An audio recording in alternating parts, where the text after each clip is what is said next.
കരഞ്ഞില്ലേ, ചോദിച്ചില്ലേ, ആർക്കുമില്ലാത്ത പ്രശ്നങ്ങൾ ഞാൻ ഫേസ് ചെയ്യുന്നല്ലോ കർത്താവേ.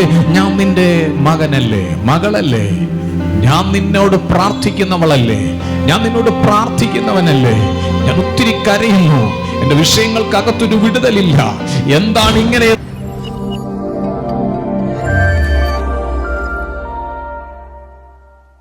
ദൈവത്തെ സ്നേഹിക്കുന്നവർക്ക്, നിർണയപ്രകാരം വിളിക്കപ്പെട്ടവർക്ക് തന്നെ സകലതും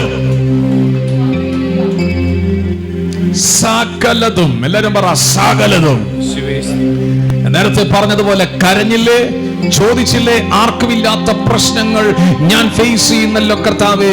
ഞാൻ നിന്റെ മകനല്ലേ, മകളല്ലേ, ഞാൻ നിന്നോട് പ്രാർത്ഥിക്കുന്നവളല്ലേ, ഞാൻ നിന്നോട് പ്രാർത്ഥിക്കുന്നവനല്ലേ. ഞാൻ ഒത്തിരി കരയുന്നു, എന്റെ വിഷയങ്ങൾക്കകത്തൊരു വിടുതലില്ല. എന്താണ് ഇങ്ങനെയെന്ന് ചോദിച്ചവരോട് ഞാൻ ആത്മാവിൽ കൈമാറുന്നു. നിന്റെ പ്രശ്നങ്ങൾ പുറകിലേക്ക് മാറും, നീ മുൻപോട്ട് പോകും, അത് വാഗ്ദത്തത്തിലെത്തും. നിന്റെ മേലുള്ള വാഗ്ദത്തം വലുതാണ്. യെസ്,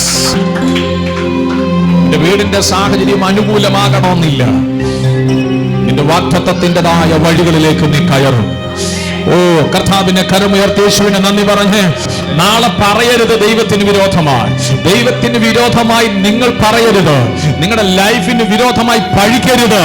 ഇന്ന് പകൽ ഞാൻ ആത്മാവിൽ കൈമാറുന്നു നന്മയ്ക്കായി.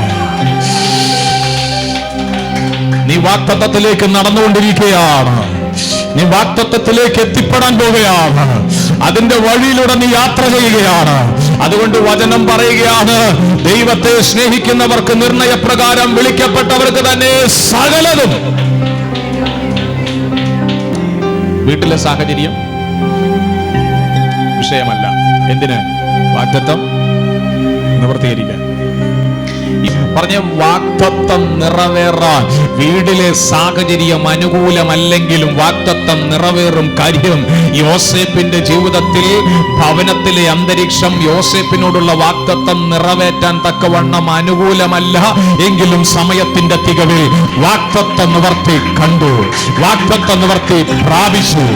ഇന്നുള്ള സങ്കടങ്ങൾ മാറും, ഇന്നുള്ള ദുഃഖങ്ങൾ നീങ്ങും, ഇന്നുള്ള പ്രശ്നങ്ങൾ മാറും, ഇന്നുള്ള പ്രതിസന്ധികൾ നീങ്ങും.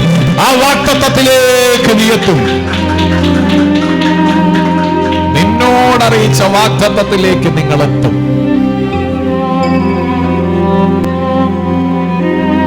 ഹല്ലേലൂയ. സകലതും നന്മയ്ക്ക്